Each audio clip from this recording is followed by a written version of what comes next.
آج جب بے پردہ عورت کو دیکھو تو ایک جملہ کہتی ہوئے نظر آتی ہے کہ میں پردہ اس لیے نہیں کرتی، میں جدید زمانے کی ہوں، میں نے میڈیا سے انٹریکشن کرنا ہے، میں نے عوام میں جانا ہے، مجھے پردے کی ضرورت نہیں ہے۔ میں نے کہا نہیں، تو جدید زمانے کی ہو کر بھی اس قدامت پسند کافرانہ سوچ کی پرموٹر ہے، جو سوچ کافر دیتا ہے کہ عورت کی حقیقت نہیں ہے، ویلیو نہیں ہے، اور اسلام نے عورت کو اتنی عزت دی ہے۔ میں بات کر رہا تھا پیغمبر کے گھرانے کی عزت پہ، تو رب کریم نے قرآن میں اس ناموس کی بات یوں فرمائی یا ایھا النبی قل لازواجک وبناتک ونساء المؤمنین یدنین علیہن من جلابیبہن۔ اے میرے پاک پیغمبر اعلان کر دیجئے اپنی گھر والیوں کو، اپنی بیٹیوں کو، امت کی عورتوں کو، یدنین علیہن من جلابیبہن، آج کے بعد پردہ ان پہ لازم ہے، پردہ کرنا ان پہ ضروری ہے۔ میں نے کہا جی ہاں، میں جدید زمانے میں رہ کر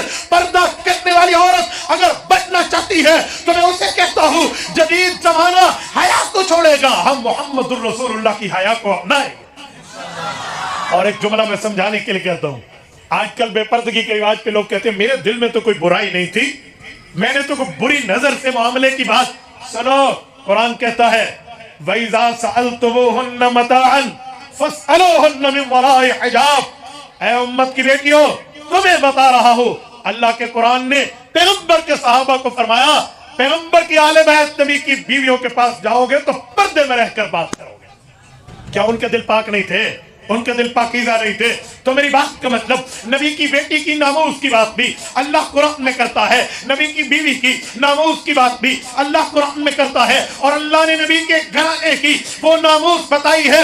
22 پارے کے پہلے صفحے پہ رب نے فرمایا یا نساء النبی لستن کاحد من النساء ان اتقیتن فلا تخضعن بالقول فیطمع الذی فی قلبہ مرض وقلن قولا معروفا۔ رب کریم نے پیغمبر کے گھرانے کی بات کی، نبی کی نجی زندگی کی بات کی، نبی کی بیویوں کی بات کی، اور ان کو مقام دیا، مرتبہ دیا۔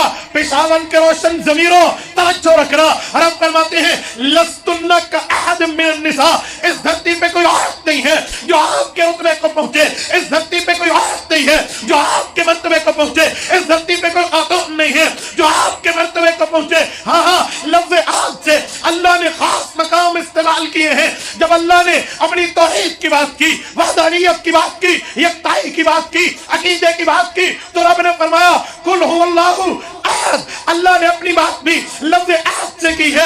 اللہ تعالیٰ نے نبوت کے معاملے میں ابو بکر کی بات کی کہ ابو بکر مال لگاتا ہے تو کسی کے دکھلاوے کے لیے نہیں، وہاں بھی اللہ نے فرمایا وَمَا لِأَحَدٍ عِندَهُ مِن نِعْمَةٍ تُجْزَىٰ، ادھر بھی لفظ احد سے نفی کی ہے۔ جب بات آئی پیغمبر کے گھرانے کی ناموس کی تو رب نے فرمایا لستن کاحد، تمہاری جیسی بھی کائنات میں عورتیں نہیں ہیں، اور جس کی بیٹیاں مقدس، جس کی بیویاں مقدس، جس کا خاندان مقدس، جس کی نجی زندگی مقدس، اس نبی کی ناموس کتنی مقدس ہوگی۔ اور میرے ساتھیوں، رسول اللہ کے ناموس پر ایک جملہ کہتا ہوں، یاد رکھنا، رسالت آپ کے اوپر کوئی اعتراض کرے گا تو اعتراض حضور پہ نہیں پہنچتا، شاید بعد میں حضور کی بات آئے، پہلے اعتراض اللہ کی ذات پہ آئے گا۔ آپ کہیں گے کیسے؟ سورۃ نجم میں رب کا اعلان ہے وما ينطق عن الهوى ان هو الا وحی یوحى، نبی بولتے ہیں رب کے حکم سے بولتے ہیں، اللہ چاہتا ہے تو نبی بولتے ہیں ورنہ نہیں بولتے۔ وہ اعتراض کرے گا نبی کے بول پہ، وہ اعتراض کرے گا نبی کی بات پہ، وہ اعتراض کرے گا نبی کی گفتگو پہ، وہ اعتراض کرے گا نبی پاک کے فرمان پہ۔ تو فرمان تو اللہ کے حکم سے ہے، تو پھر اعتراض تم نے نبی پہ نہیں کیا، خدا پہ کیا۔ اعتراض تم نے پیغمبر پہ نہیں کیا، خدا پہ کیا۔ اعتراض تم نے رسول پہ نہیں کیا، خدا پہ کیا۔ اور جو خدا پہ اعتراض کرتا ہے، تبھی تو ہم بات کرتے ہیں کہ خدا بھی مان کر اعتراض کرتے ہو تو اعتراض کیسا ہے۔ اسی لیے پیغمبر کے ناموس کی، ناموس رسالت کی حفاظت کی ضرورت ہے کہ ناموس رسالت کی حفاظت ہوگی تو ناموس خدا کی